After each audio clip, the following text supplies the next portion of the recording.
দেখুন, পশ্চিমবাংলাতে আইনের শাসন বলতে অ্যাবসলিউটলি আর কিছু বাকি নেই। যে কথাটা আমাদেরকে বারবার আমাদেরকে বলতে হচ্ছে তা হচ্ছে, যেরকম গত 12-13 বছরে আমাদের রাজ্যে মানে সরকারি ক্ষেত্রে স্কুল কলেজ কোথাও কোনো রিক্রুটমেন্ট হয়নি, সেরকম আমাদের রাজ্যে পুলিশেও কোনো রিক্রুটমেন্ট সেই অর্থে হয়নি। 100টার মধ্যে 40টা সিটে এখন পুলিশ রয়েছেন, 60টা পুলিশের পদ এখন খালি রয়েছে। এইভাবে পশ্চিমবাংলা চলছে। এবার যে 40 জন পুলিশ কর্মরত আছেন তাদের মধ্যে বেশিরভাগের দায়িত্ব হচ্ছে অভিষেক ব্যানার্জির কনভয়কে রাস্তা ধারে দাঁড়িয়ে স্যালুট করা, আর তৃণমূল কংগ্রেসের পাড়া চ্যাংড়া ব্যাংড়া নেতাগুলোর পেছন পেছন বডিগার্ড হয়ে সিকিউরিটি গার্ড হয়ে ঘুরে বেড়ানো। ওদের কতগুলো টিভিতে যাওয়া কতগুলো মুখপত্রকে দেখি, আসে 3টে পুলিশের গাড়ি তলায় দাঁড়িয়ে থাকে, তাদেরও আবার বডিগার্ড আছে, তাদেরও আবার পুলিশের সিকিউরিটি গার্ড আছে। তারা কেউ না, কোনো হরিদাস পাল নয়, তারা এমনি তৃণমূল কংগ্রেসের চ্যাংড়া মুখপত্র। সুতরাং এই মতাবস্থায় যদি একটা রাজ্যে পুলিশে কোনো নিয়োগ না হয়, কয়েকজন পুলিশ, হাতে গোনা পুলিশ, তারা যদি তৃণমূল কংগ্রেসের বডিগার্ড হিসেবে তাদের ডেপুটেশন হয়, সেক্ষেত্রে ল অ্যান্ড অর্ডার সামলাবে কে? ইন্টেলিজেন্স নেটওয়ার্ক কী বা চালাবে কারা? কোথাও কোনো ক্রাইমের ঘটনা ঘটলে সেটাকে ঠেকাবেই বা কারা? তদন্ত করে অপরাধীকে চিহ্নিত করবে কারা? যা হওয়ার তাই হচ্ছে। দেখুন, দুটো কথা। প্রথম কথা হচ্ছে সিভিক ভলেন্টিয়ার সিভিক পুলিশ নয়, এবার এটা আদালতের রায় রয়েছে। শওকত মোল্লারা সিভিক ভলেন্টিয়ারকে পুলিশ বলে বেসিক্যালি তৃণমূল কংগ্রেসের ক্যাডারদেরকে পুলিশ পরিচয় দিয়ে মাঠে নামাতে চায়। আদালতকে অনুরোধ করছি, শওকত মোল্লা যদি সিভিক ভলেন্টিয়ারকে পুলিশ বলে থাকে তাহলে শওকত মোল্লার খবর নেওয়া হোক। দ্বিতীয় কথা হচ্ছে, সিভিক ভলেন্টিয়ার হিসেবে যাদেরকে রেখে দেওয়া হয়েছে, খালি তারা পরীক্ষা না দিয়ে চাকরি পেয়েছে এমন নয়। পশ্চিমবাংলার স্কুল কলেজে যারা পড়ানোর চাকরি পেয়েছে, যারা মিউনিসিপ্যালিটিতে চাকরি পেয়েছে, যারা গ্রুপ ডি কর্মচারীর চাকরি পেয়েছে, সবাই পরীক্ষা না দিয়ে খালি তৃণমূলকে টাকা দিয়ে চাকরি পেয়েছে। সুতরাং সেদিক থেকে শওকত মোল্লা একদম ঠিক কথা বলেছেন। আমরা এর বিকল্প ব্যবস্থা চাই। আমাদের পরিষ্কার বক্তব্য হচ্ছে, 6 মাস 1 বছর যদি কেউ কোনো ক্ষেত্রে মানে কন্ট্রাকচুয়াল হয়ে কাজ করে, তাহলেও তার চাকরিকে পার্মানেন্ট করার দাবি করি আমরা। সেক্ষেত্রে এখানে 13 বছর ধরে যারা কন্ট্রাকচুয়াল কর্মী হিসেবে কাজ করছে সিভিক ভলেন্টিয়ার, কেন তাদের কাজকেই বা পার্মানেন্ট করা হবে না?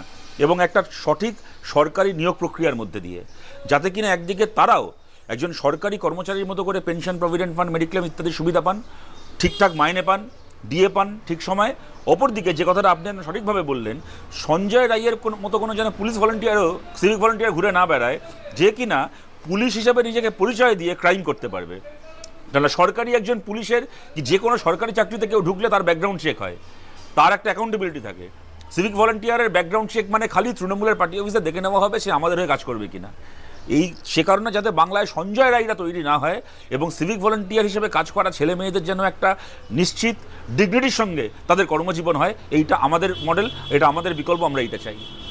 এতে উনি হয়তো বার্তা দিতে চেয়েছেন সুশান্ত ঘোষকে যে 107টা এখন আমার ওয়ার্ড, এটা আর আপনার ওয়ার্ড নয়, আপনি অতৃপ্ত আত্মার মতো 107 আর ঘুরে বেড়াবেন না, আপনি 100 ওয়ার্ডের কাউন্সিলর, এখন ওদিকটা সামলান। হয়তো উনি এই বার্তা দিতে চেয়েছেন। তবে যে গোষ্ঠীদ্বন্দ্বের ব্যাপার নেই বলে বলা হচ্ছে, আমি খালি আপনাদেরকে অনুরোধ করছি, ইউটিউবে গিয়ে 3টে শব্দ টাইপ করুন আপনারা, কসবায় গোষ্ঠী সংঘর্ষ। কোনো দলের নামও দিতে হবে না, নেতার নাম তো দিতেই হবে না। এই 3টে শব্দ টাইপ করলে দেখবেন এবিপি আনন্দ সহ বাংলার সবকটা নিউজ চ্যানেলের অসংখ্য রিপোর্ট বেরিয়ে আসবে গত 3-4 বছরে, বিশেষ করে সুশান্ত ঘোষ এবং লিপিকা মান্নার দুই পক্ষের বোমাবাজি এবং গোলাগুলি। এই বছর 10ই জুন, আজ থেকে কয়েক মাস আগে, সারা রাত ধরে রাজডাঙ্গা অঞ্চলে সুশান্ত ঘোষ বনাম লিপিকা মান্নার দুই গোষ্ঠীর মধ্যে গোলাগুলি বোমাবাজি চলেছে। বাড়িতে সাধারণ গৃহস্থ ঘরের ভেতর নিজের সন্তানকে আঁকড়ে ধরে কাঁপছিল, যে বাইরে বোমের আওয়াজ, দরজার বাইরে চৌকাঠে বোমের আওয়াজ, গুলির আওয়াজ, যে আমরা কসবায় আছি না আমরা কারগিলে চলে এসেছি। এই অবস্থায় এখন ওখানে বেঁচে থাকতে হচ্ছে। সুতরাং এদের টাকা ভাগাভাগির সমস্যা, তাই নিয়ে গোষ্ঠীদ্বন্দ্ব, এই বাস্তবতা আমরা সবাই জানি। আমি যতদূর লিপিকা মান্না সম্পর্কে জানি, উনি বিরাট খুনটুন করার চেষ্টা করবেন বলে এটা আমি বিশ্বাস করি না ব্যক্তিগতভাবে। যদি এটা সত্যি হয় তাহলে আমি অবাক হব। আমি মনে করি না যে লিপিকা মান্না এই ধরনের বন্দুক বা জেনে খুন করার চেষ্টা করে থাকতে পারেন বলে ব্যক্তিগতভাবে। কিন্তু সুশান্ত ঘোষ বনাম লিপিকা মান্নার দুই গোষ্ঠীর বোমাবাজির জন্য যে কসবা বারবার অশান্ত হচ্ছে, রক্তাক্ত হচ্ছে এবং সাধারণ মানুষ এর ফলে অশান্তি ভোগ করছেন, এইটা মানে কসবার একটা 5 বছরের বাচ্চাও এটা জানে। এটাও বলছি, আমি জাস্ট এটার সাথে অ্যাড করছি, আপনারা আপনাদের ক্যামেরা নিয়ে যান, গোটা 107 নম্বর ওয়ার্ডে ঘুরুন, যদি একটা হোর্ডিংয়ের ছবি তুলতে পারেন তৃণমূলের, যেখানে সুশান্ত ঘোষ এবং লিপিকা মান্নার দুজনের ছবি রয়েছে, আমি কান কেটে আপনার গলায় ঝুলিয়ে দেবো। একটা হোর্ডিং দেখাতে পারবেন না যেখানে সুশান্ত ঘোষের ছবি আছে বড় চেয়ারম্যান হিসেবে, সেখানে সুশান্ত ঘোষ, তার সঙ্গে অভিষেক, মমতা সহ দলের নেতাদের, ববি হাকিম এদের মুখ। যেখানে লিপিকা মান্নার ছবি থাকবে সেখানে আবার উনি এবং তার সঙ্গে দলের বাকি নেতারা। একটা যদি হোর্ডিং দেখাতে পেরেছেন যেখানে ও আছে, আমি কান কেটে আপনার গলায় ঝুলিয়ে দেবো, দেখাতে পারবেন না। সবাই জানে এগুলো। দেখুন, ফিরহাদ হাকিম আমাদের মহানাগরিক নন, ফিরহাদ হাকিম একজন মহান নাগরিক। সেই জায়গা থেকে ওনাকে অনুরোধ করছি যে আপনি একটুখানি সাহায্য করুন, আপনি এবং আপনার দল। তৃণমূল একটি জনদরদী দল, আপনারা মানুষের স্বার্থে মানুষকে ভালোবেসে মাঝে মধ্যে চুরি ডাকাতি করেন, খুনটুন করেন। তো আপনার কথা তো একদম ঠিক, পুলিশের কাছে আগে থেকে খবর থাকবে না কেন? তো আমি বলছি মহান নাগরিক ফিরহাদ হাকিমকে, আপনারাই যখন খুন করছেন, চুরি করছেন, ডাকাতি করছেন, খবরগুলো আপনারাই দিন। আগে থেকে জানিয়ে রেখে দেবেন যে অমুক তারিখে এতটার সময় জাভেদ খানের লোকেরা সুশান্ত ঘোষকে পেটাবে, পুলিশ আগে থেকে দাঁড়িয়ে থাকবে ওখানে গিয়ে। আগে থেকে জানিয়ে দেবেন যে আজকে রাত্রিবেলা অতটার সময় বকটুয়ে রামপুরহাটে অনুব্রত মণ্ডলের বিরোধী গোষ্ঠীর তৃণমূল কর্মীদের বাড়িতে ঢুকে প্রথমে তাদেরকে কোপানো হবে, তারপরে কেরোসিন তেল ঢেলে আগুনে পোড়ানো হবে। বকটুই আগে থেকে গিয়ে দাঁড়িয়ে থাকবে, আপনি বলে দেবেন আগে থেকে কবে আপনি স্যান্ডো গেঞ্জি পরে পয়সা খাবেন, পুলিশ আগে থেকে গিয়ে দাঁড়িয়ে থাকবে। আপনারা সাহায্য করুন পুলিশকে।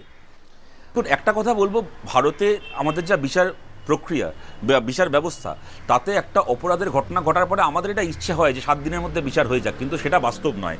যে প্রক্রিয়ায় আরজি করের মামলা চলছে আদালতে, তাদের আদালতের ভূমিকা নিয়ে আমাদের বিরাট সমালোচনা করার কিন্তু জায়গা নেই।